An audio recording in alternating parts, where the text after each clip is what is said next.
Hello and welcome back. Today I wanted to talk about something that does not get enough attention in the personal finance and investing space. A lot of people focus on tax efficient accounts first, and this makes sense. In the US, that usually means a retirement account like a 401k or an IRA.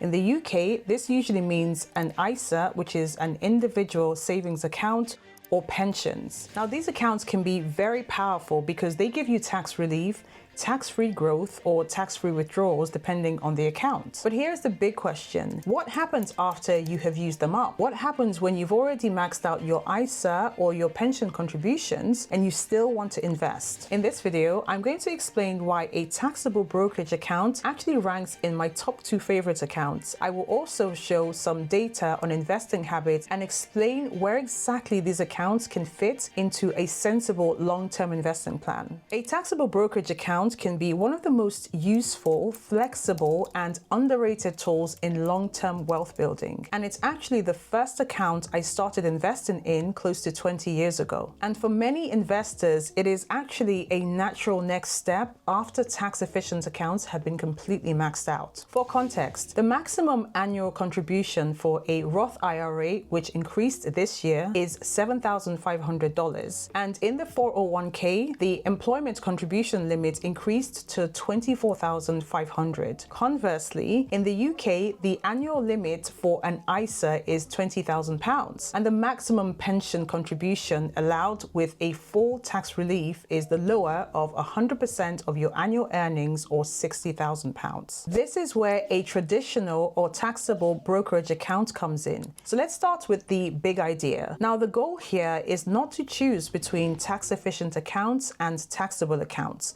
The goal is to use each account for what it does best. Tax-efficient accounts are usually the foundation, and I'm a big proponent of using these when you're starting out, or maybe if you are investing smaller amounts that fit within the maximum allowable contributions within these accounts. Taxable accounts, on the other hand, are usually used as an expansion layer. And once you understand this, the entire picture becomes much clearer. But first, I would like to rewind a little bit and give some context into how I actually started investing. When I started investing, my employer provided a pension account. And so that allowed me to shift my priority and my focus to wealth building. And that was my primary objective. As I mentioned, I started out with a taxable account, and there were 2 main reasons for this. The first is that, frankly, at that point, I had never heard of an ISA or a tax-efficient account. And secondly, I was in a work and social environment where clients were investing millions.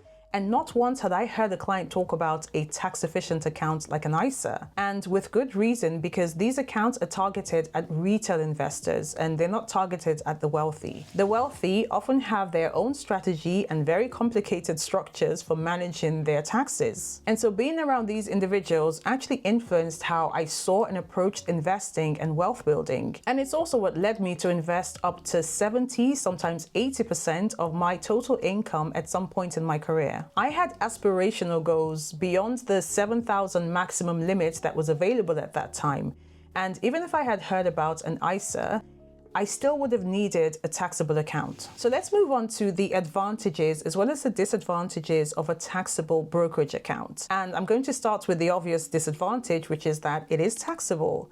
And there are typically 3 major tax drags that occur in a traditional brokerage account. The first tax drag is the taxes you pay on dividends earned within the account. The second tax drag is capital gains tax you pay when you sell your investments. And the third tax drag is pretty much the loss of compounding on the taxes you've paid. Now let's move on to the advantages of a traditional or a taxable brokerage account. And in my opinion, these do not get talked about enough. One of the biggest reasons why taxable brokerage accounts are so useful is simple. They are flexible. If you invest through a retirement account, there are often rules around age, withdrawals, penalties, and contribution limits. For most retirement accounts, you cannot access them tax and penalty free until you are at least 59 and a half years old. That can be fine when you are saving or investing for later in life. In fact, it is often exactly what you would want.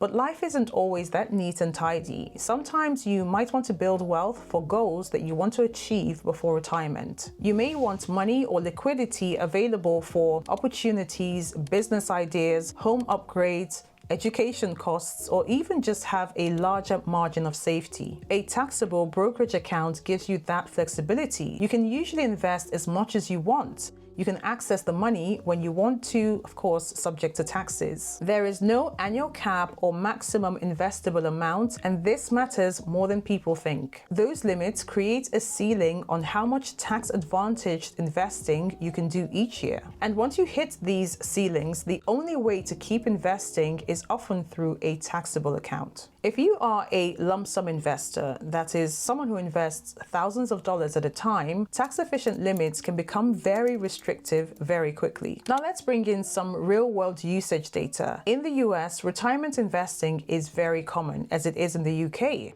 The Investment Company Institute said that in 2025, a majority of US households had a portion of their invested assets in IRAs or defined contribution plan accounts like a 401k. However, the same industry data said that 24.8 million US households owned mutual funds in taxable accounts in 2025. And this tells us something very important.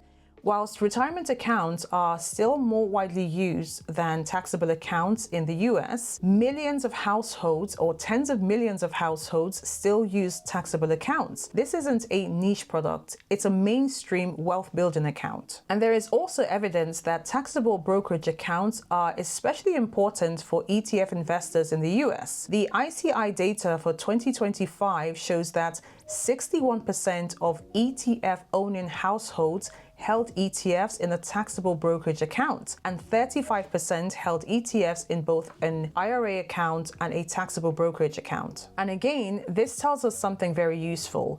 Investors are not just using retirement accounts, many are layering taxable accounts on top of that. Now let's move on from who uses these accounts to the second advantage of taxable brokerage accounts. The second major advantage of a taxable brokerage account is control over timing, and this is a very underrated benefit.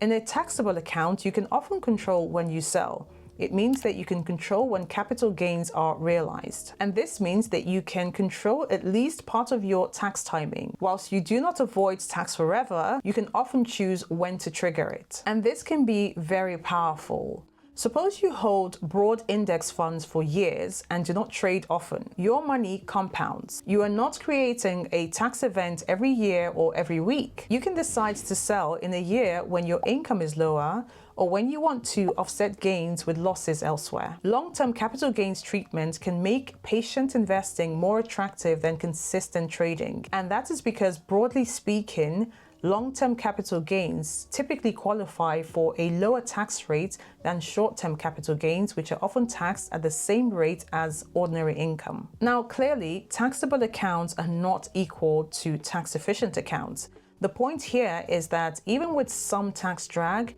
a taxable account can still compound into a very large amount over time. So whilst a taxable account may be less efficient than a retirement account or a tax-efficient account, less efficient does not mean ineffective. Here's another reason why taxable accounts are great. They can support early retirement or bridge period investing. If someone is looking to retire before the traditional retirement age, or simply to reduce work earlier, they often need assets they can access before pension rules or retirement account rules allow penalty-free withdrawals. A taxable brokerage account can fill that gap.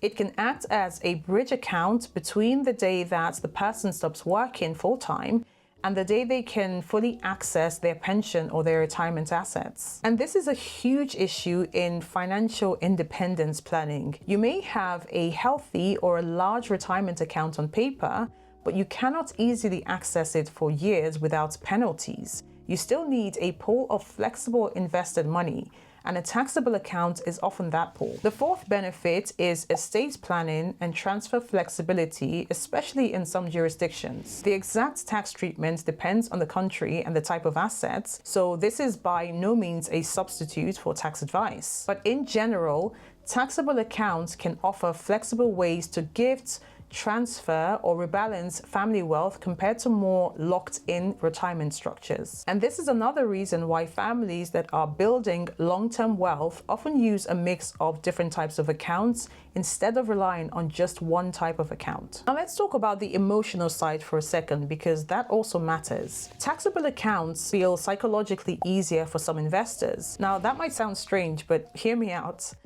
You see, retirement accounts are often mentally locked away. That can be a good thing because it reduces temptation, but a taxable account can feel more visible and more connected to real life goals. For some people, that makes saving and investing feel more tangible. They can say, this account is for future freedom, for opportunities, for flexibility, or for family goals. And this narrative can keep people motivated. But of course, there is a danger as well, because the money is more accessible and some people may feel very tempted to dip into it too often. And this brings us to a very important distinction.